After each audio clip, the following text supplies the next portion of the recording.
कभी सोचा है कि एक ऐसा भी वक्त था जब भारत में कोई एक बड़ा साम्राज्य नहीं था, कोई एक राजा नहीं था। आज हम उसी दौर की कहानी में चलेंगे जब गंगा के मैदानों में पहली बार बड़े बड़े राज्यों ने जन्म लिया। और इतना ही नहीं, ठीक उसी समय दो ऐसे नए विचार भी आए जिन्होंने दुनिया को देखने का तरीका ही बदल दिया। चलिए जरा समय में पीछे चलते हैं, लगभग 2700 साल पहले।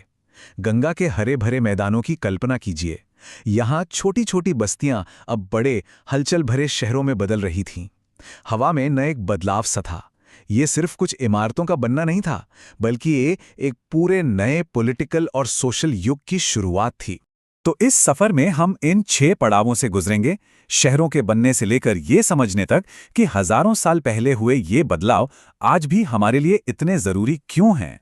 तो देखिए, उस दौर की सबसे बड़ी पहचान थी शहरों का उदय। ट्रेड बढ़ रहा था, आबादी बढ़ रही थी, और इन बड़े बड़े बिजी सेंटर्स को चलाने के लिए अब सिर्फ गांव का मुखिया काफी नहीं था, है ना? अब जरूरत थी एक मजबूत ऑर्गेनाइज्ड सरकार की। तो ये जो नए पॉलिटिकल सिस्टम बने, ये आखिर थे क्या? इतिहास ने इन्हें एक बहुत खास नाम दिया है, और यही नाम इस पूरे युग की पहचान बन गया। तो सवाल ये उठता है कि इस पूरी उथल-पुथल के बीच कितने बड़े और शक्तिशाली राज्य सामने आए? क्या बस कुछ गिने चुने ही थे, या फिर पूरा पॉलिटिकल नक्शा ही बदल चुका था? 16, एक या दो नहीं, बल्कि पूरे 16 बड़े और ताकतवर राज्य उभरे। ये नंबर ही अपने आप में बताता है कि ये बदलाव कितना बड़ा था। ये भारतीय उपमहाद्वीप के इतिहास में एक बिल्कुल नया चैप्टर लिख रहा था। और इन्हीं 16 राज्यों को इतिहास में महाजनपद के नाम से जाना गया। महा मतलब बड़ा, और जनपद यानी लोगों का इलाका। मतलब आसान भाषा में कहें तो ये भारत के पहले सुपर स्टेट्स थे, जिन्होंने आने वाली सदियों का इतिहास तय कर दिया। लेकिन यहाँ कहानी में एक ट्विस्ट है। ये सभी 16 महाजनपद एक जैसे नहीं थे। नहीं, बिल्कुल नहीं। सरकार चलाने के इनके तरीके एक दूसरे से जमीन आसमान के फर्क जैसे थे। समझिए कि एक ही समय पर दो अलग अलग पॉलिटिकल एक्सपेरिमेंट चल रहे थे। एक तरफ थे साम्राज्य, मतलब वन मैन शो, जहां एक पावरफुल राजा का हुक्म ही कानून था। सत्ता बाप से बेटे को मिलती थी और एक बड़ी सेना सब कुछ कंट्रोल करती थी। और दूसरी तरफ थे गण या संघ। यहां कोई एक राजा नहीं था, बल्कि लोगों का एक ग्रुप मिलकर डिस्कशन और वोटिंग से फैसले लेता था। ये एक तरह का प्राचीन रिपब्लिक था। अब इन दोनों अलग अलग सिस्टम्स को और अच्छे से समझने के लिए चलिए दो महाजनपदों की कहानी देखते हैं। ये दोनों इन आइडियाज के सबसे बड़े एग्जाम्पल थे। एक तरफ एक ताकतवर साम्राज्य, तो दूसरी तरफ एक आजाद गणराज्य। तो सबसे पहले बात करते हैं उस दौर के सुपर पावर की। एक ऐसा साम्राज्य जिसका नाम सुनकर ही बाकी राज्यों में खलबली मच जाती थी। नाम था मगध। मगध एक क्लासिक साम्राज्य था, जहां राजा ही सब कुछ था। और इसकी ताकत का राज इसकी लोकेशन।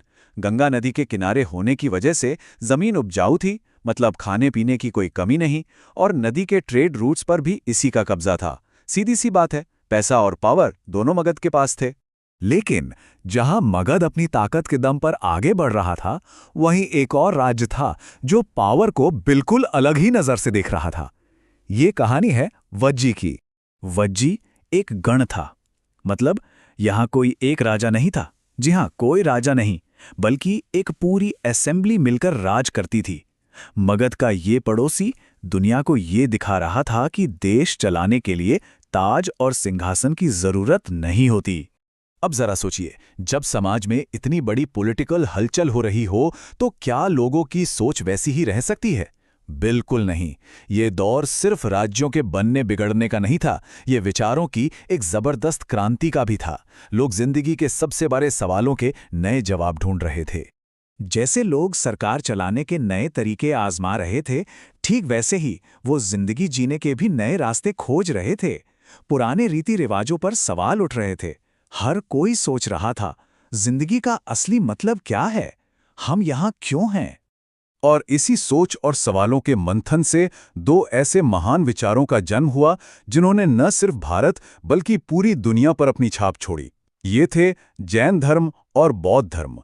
ये दोनों ही इसी उथल-पुथल भरे माहौल की देन थे जो पुरानी परंपराओं को चुनौती दे रहे थे। तो सवाल ये है कि हम ये सब बातें आज क्यों कर रहे हैं? 2700 साल पुरानी इस कहानी का आज क्या लेना देना? चलिए समझते हैं कि इस दौर ने हमें विरासत में क्या दिया है। सबसे ज़रूरी बात यह है कि ये एक फाउंडेशनल पीरियड था। यहीं पर पहली बार इतने बड़े स्केल पर यह एक्सपेरिमेंट हुआ कि पावर कैसे चलनी चाहिए। क्या एक इंसान का राज बेहतर है या एक ग्रुप का?